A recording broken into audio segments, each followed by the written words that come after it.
E você realmente enxerga? Eu acho que não, porque o essencial, meu amigo, é invisível aos olhos.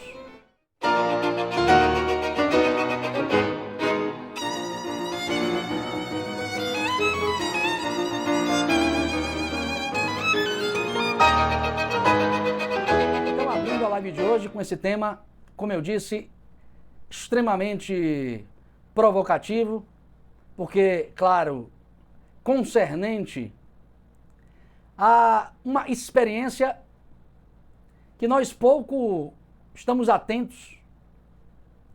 No caso, as pistas interiores de nosso verdadeiro eu.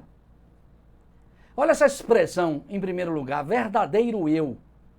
Então, eu já estou dizendo aqui, antecipadamente, que nós nos revestimos de muitos eus falsos, por assim dizer. Não são propriamente falsos, porque são eus necessários, no sentido de que fazem parte de nossa necessidade de mascaração, porque precisamos de máscaras para interagir com o mundo. Só que tem uma outra dimensão desta nossa falsidade identitária, de nosso falseamento,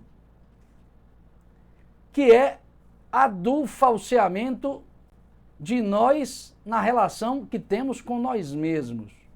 Então, obviamente, o que eu quero dizer com isso não é mistério nenhum para quem estuda filosofia, para quem estuda psicanálise, o próprio eu narcísico, famosa categoria do pensamento psicanalítico freudiano, já é indicativo de que você não é essa coisa, mas que você a utiliza para uma experiência no mundo. Então, enfim, a própria expressão eu verdadeiro é indicativa de que você tem algo dentro de si a descobrir.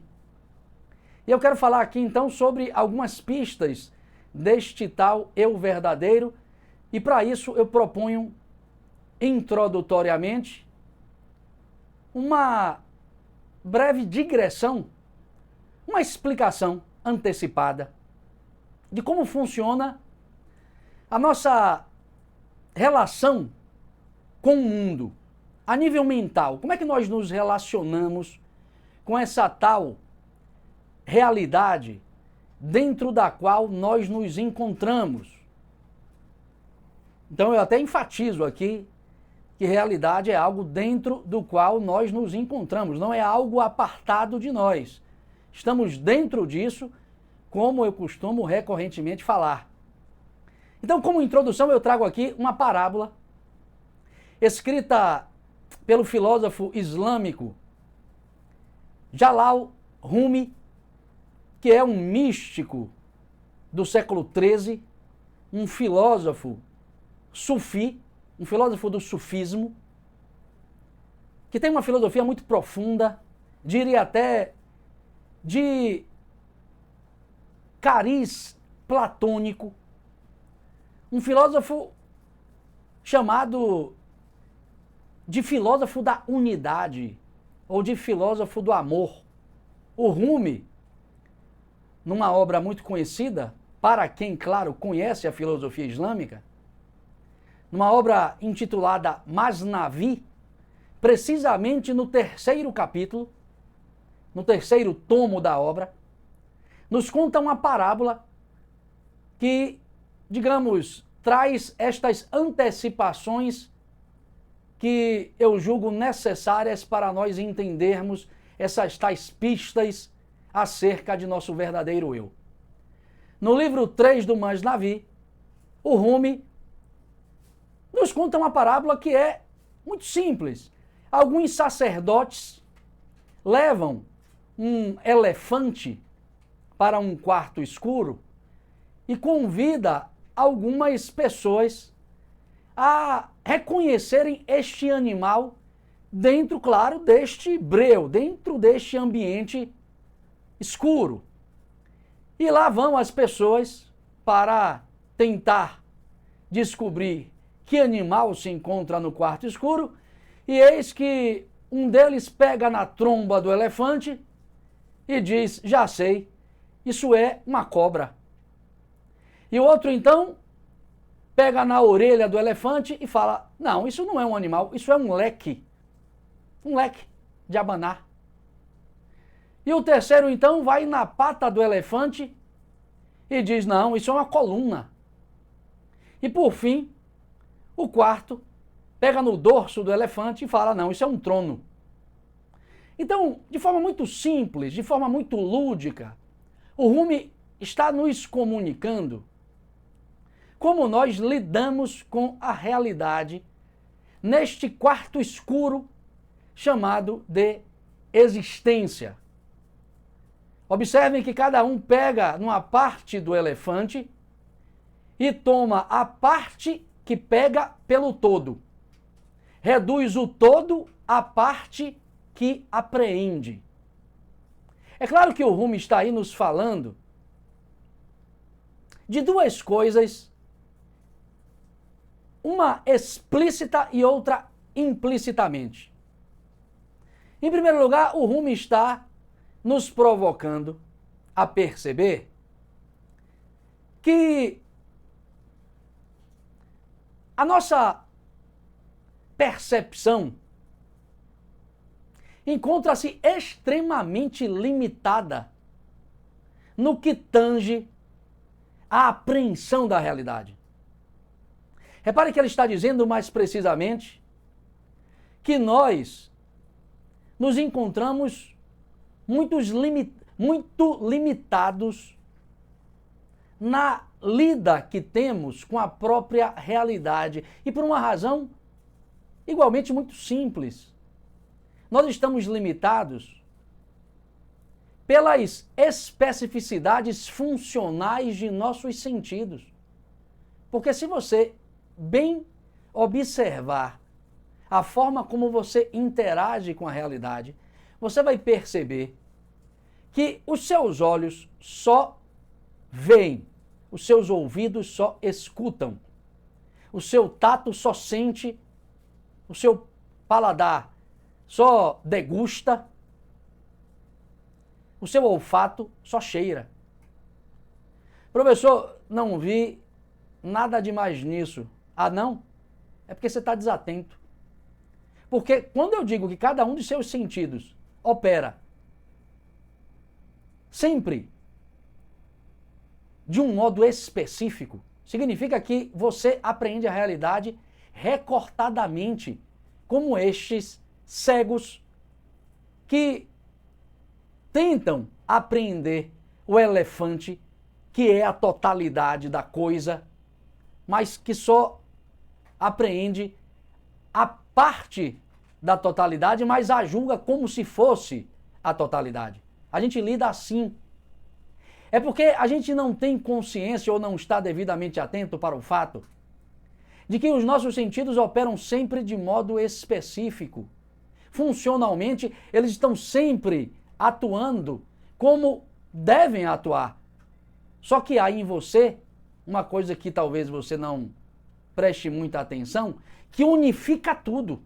Você não consegue ver com os ouvidos, você não consegue sentir as coisas tatilmente pelos ouvidos, você não consegue sentir o cheiro pelo seu paladar, pela sua língua. Não consegue. E não consegue por quê?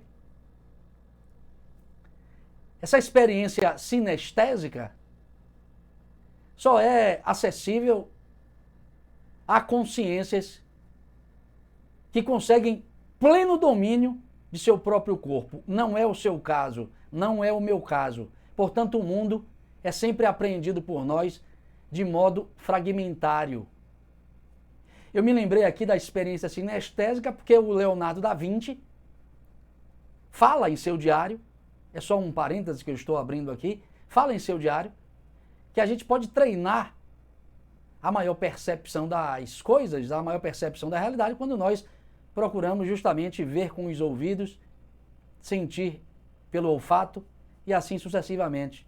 Então, há sim uma possibilidade, mas ela é remota e talvez factível apenas, como eu disse, a estas consciências que estão em pleno domínio corporal, em pleno domínio dos seus sentidos. Então observem vocês, que o Rumi está nos comunicando que a realidade é muito mais do que aquilo que nós apreendemos dela, ainda que o que aprendemos, julguemos que seja a totalidade. Só que observe, por outro lado, nós conseguimos de algum modo apreender a totalidade das coisas, porque sem a apreensão da totalidade de alguma coisa, você não tem como apreendê-la cognitivamente.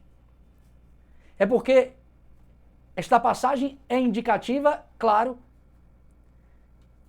de uma limitação de nossa consciência. O Rumi está usando uma imagem, mas é claro que temos de algum modo apreensões de unidade, mesmo interagindo com a realidade através dessas especificidades funcionais de nossos sentidos. Nós conseguimos saber o que as coisas são quando claro, operamos com os nossos sentidos em bloco. Ou seja, nós tendemos a conhecer mais o que são as coisas quando nós olhamos, ouvimos, tateamos ela ao mesmo tempo, ou seja, quando estamos operando com os 5 sentidos. E isso, claro, nos leva à segunda questão, no caso implícita, que o Rumi nos chama a perceber. Presta atenção para não perder o raciocínio. Então, nós temos uma limitação natural de apreensão da realidade, no entanto, nós conseguimos, claro, interagir com a realidade, interagir com as coisas, porque também temos essa capacidade de apreender as coisas nas suas respectivas unidades. Isso nos leva a uma pergunta que talvez você até hoje não tenha feito. Quem é que as unifica? Porque se o seu olho só vê, se seu ouvido só escuta, se seu paladar só degusta, se seu olfato só cheira, quem é que as unifica? Você vai responder, o cérebro, professor. Não, o cérebro é um instrumento. É o instrumento de que se serve a consciência. Prova disso é que foram feitas milhares de experiências para identificar a tal da consciência no cérebro e nunca essa coisa foi identificada. São muitas as pesquisas desenvolvidas, sobretudo por pesquisadores de ciência neurológica, mas nunca acharam a tal da consciência no cérebro. Só conseguem identificar a atividade da consciência no cérebro. O cérebro responde a algo. Não é que seja algo que apreende, não. Organiza, o cérebro organiza. O cérebro apenas coloca as coisas em seus devidos lugares de tal modo a dar condições para a nossa percepção aprender as coisas. Ou seja, o Rumi está dizendo implicitamente que nós temos uma constante percepção, melhor ainda, nós operamos constantemente com uma percepção extrasensorial, extracorpórea e até extrarracional conducente à unidade das coisas. Conducente à unidade das coisas. E não porque o cérebro as unifica, mas porque há, presta atenção nisso, mas porque há na nossa consciência uma dimensão que atua no plano da unidade das coisas, extraindo da aparência do mundo o que lhe é essencial.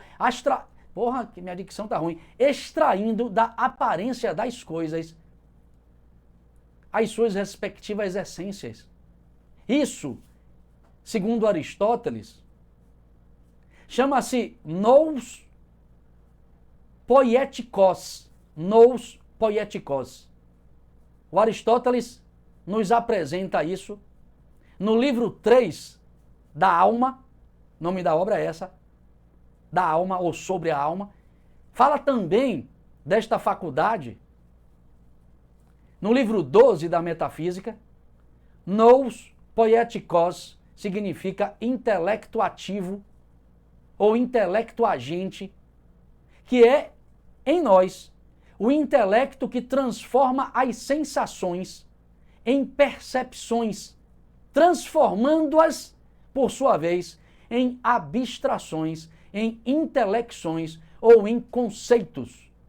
Ou seja, esta percepção extrasensorial com a qual nós operamos na nossa lida com a realidade é chamada, pelo Aristóteles, de intelecto ativo.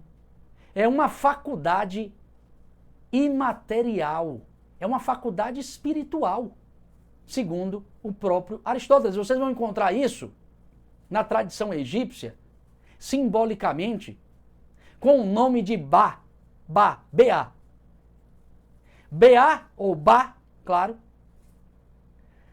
é representado na tradição egípcia. Olha que coisa belíssima. E olha como o símbolo comunica às vezes muito mais do que o argumento filosófico. Ba é representado sob a forma de uma mulher nua, luminescente, radiosa, fulgurante. É uma mulher nua que emana a luz. É a contraparte de Abhirati, que é, digamos, a mente concreta representada, hieroglificamente representada, imageticamente, sob a forma de uma mulher muito bem vestida. Os egípcios falam o que as tradições filosóficas todas falam. No caso que temos duas mentes, uma mente que se encontra nua, despida, que é ao mesmo tempo luminosa, fulgurante, radiosa, e uma outra mente que se encontra vestida, coberta, uma mente que se encontra com uma espécie de sombra condicional. E é interessante que, claro, eu não posso deixar de lembrar aqui da forma como os hindus falam desta percepção extrasensorial, extracorpórea. Manas. Manas, palavra oriental do sânscrito, que significa mente. Só que manas aí é mente pura. Mente pura. Observe o símbolo egípcio. Mulher nua, reluzente, manas, mente pura, imaculada. A mente pura, segundo a tradição védica, é onde radica o nosso eu verdadeiro. A mente pura é onde se assentam todas as fenomenologias da nossa psique. Ou seja, esses tais pensamentos que fluem na sua cabeça, essas tais emoções que estão sempre acompanhando os seus pensamentos, e esses tais instintos que tanto mobilizam suas emoções e seus pensamentos, operando em bloco, se assentam nesta tal mente pura, nesta tal mulher despida e reluzente. São véus que cobrem a sua verdadeira realidade. Poderíamos sim relacioná-lo com o eu narcísico de Freud, como eu acabei de falar. Ou seja, o eu narcísico de Freud, como eu já disse em várias lives, é aquele eu pelo qual você se apaixona e acredita ser verdadeiramente, mas que no fundo não é. Você se apaixona como o Narciso se apaixona pela imagem que vê refletida no espelho do lago. Narciso se debruça, olha para a lâmina, olha para o espelho do lago, vê o quão belo ele é e não quer mais tirar os olhos disso. Acaba morrendo, narcotizado pela própria imagem que construiu e se apegou de si mesmo. Então, observem aí, voltando, que o Rumi está nos chamando a perceber que para além de nossos 5 sentidos que lidam com a realidade e que a apreendem de forma muito específica, existe uma mente de unidade que unifica todos esses estímulos que os nossos sentidos apreendem do mundo e conformam uma realidade conceitual, uma realidade abstrata, uma realidade que você toma como realidade segura para lidar com o mundo. Ou seja, você não confia no fundo em seus sentidos ou na sua percepção fragmentária da realidade, porque se você ficasse, claro, confiante nisso, você acreditaria que não é a Terra que gira em torno do Sol, mas o contrário, porque se você acompanhar o trajeto do Sol, desde o momento em que ele nasce até a sua morte durante o dia, você vai, claro, estar diante de um movimento que nos induz a perceber que é o contrário, ou seja, que o Sol que gira em torno da Terra. Então não confie nos seus sentidos, porque eles operam sem qualquer compromisso com essa tal unidade de fundo, que é fundamentalmente o que você precisa ter para lidar com a realidade de forma mais verdadeira, precisa, segura e profunda. Só que tem um detalhe, meu amigo. Tem um detalhe que não é só um detalhe, é uma fatalidade da experiência humana e que a torna um verdadeiro mistério. Que fatalidade é essa, professor? Esse tal eu verdadeiro, o eu profundo, o eu real, esse tal eu de unidade, essa tal mente pura, essa tal mulher despida, essa tal instância responsável pela unificação das coisas que você aprende no mundo, você não consegue apreender consciencialmente. Você não consegue pensá-la, você não consegue lidar com ela de forma cognitiva. Você não consegue compreendê-la, você não consegue entendê-la. Você não consegue tê-la em foco através de sua própria consciência. Não consegue. Porque observe você, observe a si próprio, nas suas experiências cotidianas, e veja se isso, de certo modo, não se assemelha ao que o Rumi descreveu nesta parábola. Digamos que você tem um eu circunstancial.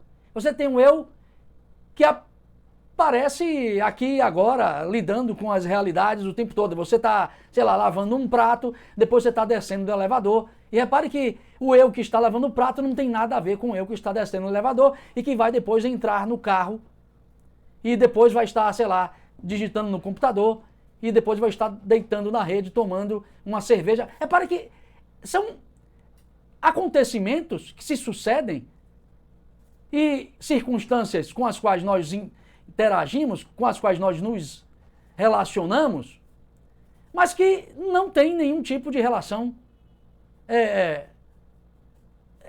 uns com os outros. Esses acontecimentos estão picotados. São circunstâncias. Você tem um eu presencial, o eu que está me escutando agora. Depois desse eu, vai se desconectar daqui e vai fazer outra coisa. Eu presencial, eu circunstancial. Você tem um eu social. Quando você desce do elevador, pegando o exemplo que eu dei, você encontra com um porteiro que fala: bom dia, doutora, se você for médico. Bom dia, professor, se você for professor. Bom dia, dançarino. Ou seja, é a máscara que você utiliza para lidar com o mundo. Você também se identifica com isso. Você é médico, você é professor, você é pipoqueiro, você é dançarino. E tem o eu biográfico, que é aquela história que você conta para si mesmo quando lembra dos acontecimentos que marcaram sua vida. Ou seja, você vai lembrando das várias experiências, das várias circunstâncias, dos vários acontecimentos que marcaram sua vida, e isso lhe dá um senso de identidade, e você se reconhece como si mesmo nessas experiências passadas, ainda que elas sejam intermitentes, ainda que você não consiga lembrar de tudo, você só lembra de poucos instantes de sua vida. Você tem um eu biográfico, que é um eu, digamos, até mais consistente. No entanto, esses 3 eus são como aquelas partes do elefante que os cegos estavam tateando. Não é você. Tanto é que você, quando vai para a cama, não leva para as suas reflexões a sua presença no elevador. Porque você é um eu no elevador. Quem está ali? Você. E você se reconhece como uma pessoa dentro do elevador. Você não é o professor na cama quando está refletindo. Você não é chamado por si próprio de professor. Eu médico, não, é o outro que ele chama, não é você. E o eu biográfico também você não consegue levar para as suas reflexões profundas, porque ele constitui-se num conjunto de lembranças dispersas, soltas, que você, com muito esforço, consegue estabelecer uma outra conexão, mas em geral, não tem conexão essas coisas. Essas coisas são lembranças dispersas. Então observe, se você não é o seu eu presencial ou circunstancial, você não é o seu eu biográfico, você não é o seu eu social, eu te pergunto, quem é que unifica tudo, amigo? Quem é o elefante em você? Quem está produzindo essa unidade de fundo que leva você a sempre ser você mesmo, independentemente desses eus transitórios, efêmeros, fugidios? Por isso que, repito, esse eu de fundo é inapreensível, é a fatalidade da experiência humana, uma das fatalidades da experiência humana. Você sabe que ele existe, você está vivendo, ou suas experiências se assentam nele, mas você não consegue apreendê-lo, você não consegue tomá-lo em perspectiva como um eu desenhado, como um eu definido. É um eu de fundo que você só percebe através de um senso de continuidade existencial. Ou seja, por baixo e para além do seu eu presencial, do seu eu biográfico, do seu social, existe um senso de continuidade existencial, que é um senso, que é um pressentimento, que é uma intuição de que você é mais do que essas experiências egóicas fugidias. Ou seja, é exatamente, só que aqui numa escala psicológica, existencial, a experiência esboçada pelo filósofo Rumi. Professor, então eu não tenho acesso a essa dimensão, senão através de processos transcendentais? Exatamente.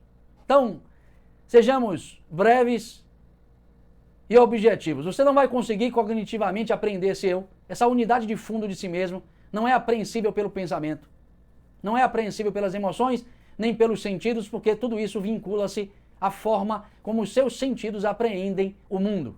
Então, só através de processos transcendentais você consegue apreendê-lo, mas ainda assim sem tê-lo em vista, desenhado ou definido. Como então eu consigo isso, professor? São vários os expedientes que a filosofia nos oferece, eu vou usar aqui apenas 2 a título de exemplo, para que vocês possam perceber, pelo menos, que esse negócio existe, meu amigo, e precisa ser por você tomado em perspectiva. Eu vou para o Koan do Zen Budismo. Koan é uma espécie de narrativa, de diálogo, de questão ou de afirmação, cuja estrutura semântica, cuja estrutura significativa é inacessível à razão. Não entendi, professor. Koan é um conto, velho, é uma narrativa que os zen budistas utilizam em suas práticas de concentração para fazer com que a consciência do praticante do zen budismo dê um salto da mente concreta, da mente dual, da mente que está vestida de véus e de sombras, como aquela mulher vestida da tradição egípcia, como Abhirati, dar um salto desta mente para a mente da unidade. Como é feito esta prática Koan pelos zen budistas? Vou dar um exemplo bem legal, porque são geralmente narrativas, afirmações bem práticas. Vou dar um exemplo. O bater de 2 mãos produz um som. Qual o som de uma mão? Repare que você está diante de uma provocação embaraçosa. Porque não tem um som de uma mão só batendo, enfim. Então, assim, é uma prática que tem como finalidade embotar, frear, paralisar a mente concreta, essa mente que divide tudo, essa mente com a qual você se relaciona com o mundo, embaraçá-la num enigma, de tal modo que permita a sua consciência saltar dela, mente concreta, para a mente de unidade. É uma provocação, repare que causa desconforto. Vou dar um outro exemplo de um koan, no caso agora de uma narrativa. Bem simples, 3 monges estavam a olhar para uma bandeira, a bandeira que estava tremulando em cima de um mosteiro. Aí o primeiro monge fala, ela tremula porque é o pano que se move. É a bandeira que se move. Aí o segundo fala, não, é o vento que se move. Aí o terceiro, que é o mestre dos dois, fala, não, não é o vento que se move, não é o pano da bandeira que se move, é sua mente que se move. O koan está aí, claro, provocando você a refletir que tudo de movimento que nós apreendemos, e a vida e a existência na sua concretude é puro movimento, é produto da ilusão da sua mente. Tem algo em você que não se move. E isso precisa ser alcançado, mas como isso não pode ser perspectivado pela sua consciência, não pode ser por você tomado cognitivamente. Isso é apresentado sob a forma de enigmas, sob a forma lúdica destas narrativas provocativas que tentam lhe tirar do trivial, do óbvio, do prosaico e lhe lançar para algo mais profundo. Você então só sente, não consegue aprender cognitivamente. Existe inclusive uma figura de linguagem da gramática que se aproxima dos koans do Zen budismo. A figura de linguagem é oxímoro. Você tem lá a catacrese, metáfora, tem o oxímoro, que não deixa de ser uma metáfora. O oxímoro é quando numa frase são articuladas palavras com sentidos opostos a fim de reforçar a ideia da frase. Então, por exemplo, quando você ouve o filósofo Jorge Ângelo Livraga, filósofo argentino, falar numa de suas obras que a filosofia é o som insonoro que a nossa alma produz. A filosofia é o som insonoro? Som insonoro. Como é que o som pode ser insonoro? Como é que a grande filósofa Helena Petrovna Blavatsky traduziu o livro dos Preceitos de Ouro para a voz do silêncio? Já é por si só um oxímoro. Como assim voz do silêncio? O silêncio tem voz? O silêncio é a ausência de som. Voz é som. Então observe que isso é recorrente na filosofia e isso não é aleatório. Isso é para que a sua mente concreta saia desse plano de obviedade e permita que a consciência dê saltos para o absoluto, dê saltos para a unidade. Repare então que você só tem acesso a essas coisas através de espasmos de consciência, através de lapsos de consciência, através de intuições. Só que aí eu não posso deixar de dizer para você que o filósofo Louis Lavelle, que é um grande metafísico francês do século XX, morto já, claro, falecido já, ele fala que essas apreensões são as mais significativas de nossa vida. Sacar as unidades das coisas, sobretudo as unidades de nossa relação com o mundo, ou a unidade de fundo de nossa própria experiência, meu amigo, isso tem um valor absurdo na sua vida. E ele diz que a filosofia, se não levar você a lembrar dessas apreensões, não serve para nada. E eu, particularmente, estou de acordo com esta consideração. Mas aqui foi só um parêntese. Para finalizar a live, 3 pistas que você pode seguir para além desta prática budista do koan. 3 pistas existenciais de que você pode alcançar essa dimensão de unidade que habita, por assim dizer, em si mesmo. Primeira pista, dê atenção. Quando surge em você aquela necessidade de fazer o bem, velho. Repare, todo mundo tem essa necessidade. Não tem indivíduo no mundo que não sinta isso, por mais que o indivíduo tenha um caráter mal formado, por mais bandido que seja um indivíduo, por mais que seja maldosa uma pessoa, se é que a gente pode dizer que uma pessoa é maldosa, porque não é, isso é um estado de consciência, ela sente necessidade de fazer o bem. Stalin, Hitler, por mais que tenham matado com suas atitudes políticas milhões de pessoas, foram capazes de fazer o bem. É porque a gente não sabe, nem que seja para a mãe deles, nem que seja para o amigo deles. Todos sentem o ímpeto para fazer o bem, porque é intrínseco no homem esta disposição. Presta atenção nisso, virtude, conceitualmente, é disposição natural para fazer o bem. Todos nós sentimos na vida este desejo, este ímpeto que está camuflado, que está sob o véu dessas experiências corriqueiras, ordinárias do dia a dia. A gente sente essa necessidade de agir amorosamente, de agir com paciência, de agir com bondade, de ser justo com as pessoas. Quando essas solicitações de sua consciência aparecerem, agarre-as, meu amigo. São pistas de seu eu verdadeiro. Como você não pode apreendê-lo na sua forma mesma, na sua integridade, ele vai te dar pistas. Siga estas pistas. Sigam estas pistas. Uma segunda pista, para que a gente perceba essas convocações de nosso verdadeiro eu, é o arrependimento ou a culpa. É claro que nos dias de hoje nós estamos constantemente ouvindo que arrependimento não se deve ter, culpa é algo que não vale. Vivenciar uma pinóia, meu amigo. Isso é conversa fiada, pode, sei lá, gente que comprou aí as ressonâncias culturais da psicanálise. Nada disso.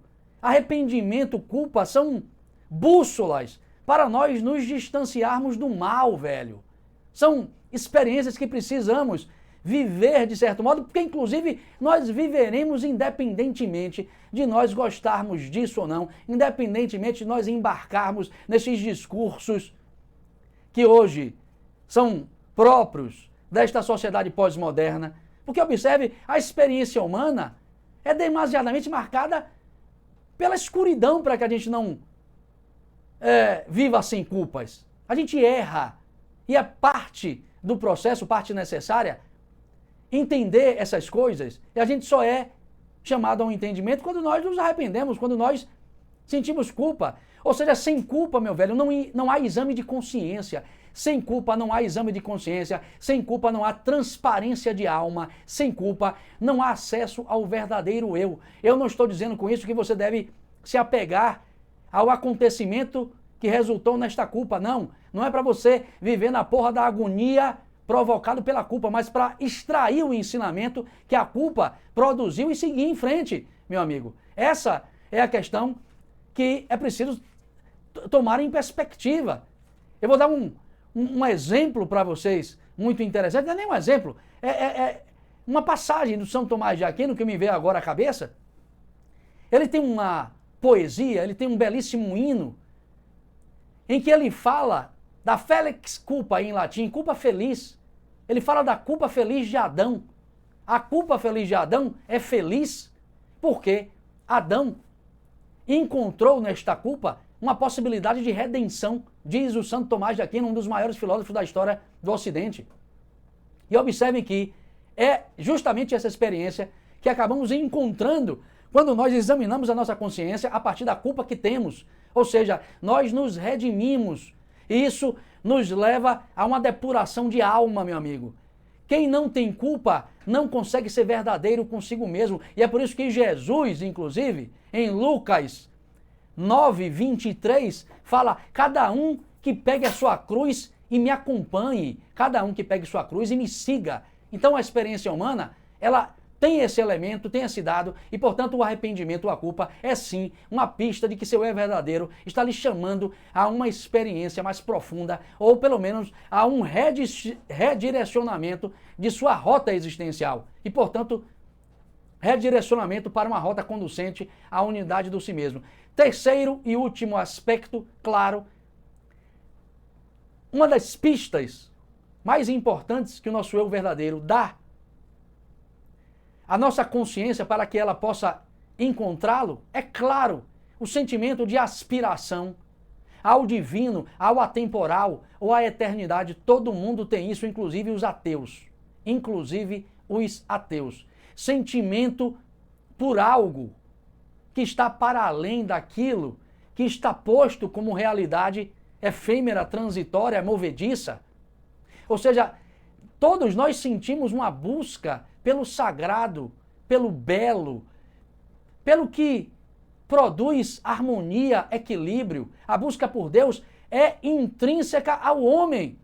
Diz Carl Gustav Jung, através de seu conceito de individuação e de self, diz o filósofo espanhol Xavier Zubiri, com seu conceito de dimensão teologal da existência, diz Rudolf Otto, que é um filósofo simbólico, que fala da experiência do encontro com o luminoso, com o sagrado.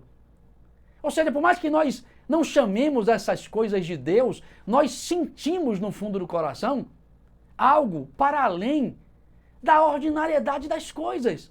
A gente quer as coisas de forma justa e sempre aspira algo que está para além do que nós enxergamos, do que está para além da aparência. Ou seja, essa busca por Deus, quando aparecer em você, esta fé que lhe aparece nos instantes de dor, agarre-a, é uma pista de seu eu real, é uma pista de seu eu verdadeiro. Como você não pode apreendê-lo, ele vai te dar essa pista para que você possa se aproximar dele.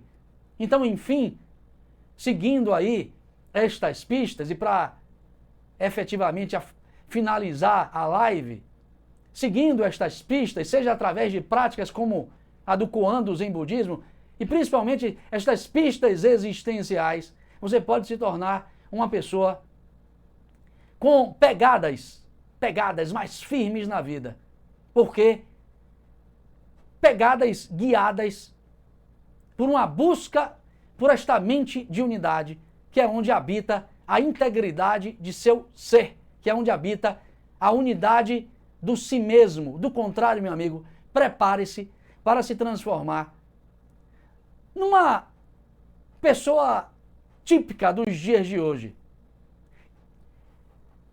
cheia de camuflagens, com uma falsa aparência de segurança, com uma máscara de fortaleza, mas que dentro de si arrasta decepções, frustrações e rancores que a levam, no fundo, a uma experiência pobre, porque fragmentária, pouco relacionada com este eu de fundo, que é a fonte de nossa verdadeira identidade. Grato pela atenção. Quinta-feira, mais uma filosofia por trás do mito. Fiquem com Deus. Fui. Gostou desse vídeo? Então curta, inscreva-se agora e ative as notificações para não perder nenhuma reflexão filosófica. Te espero.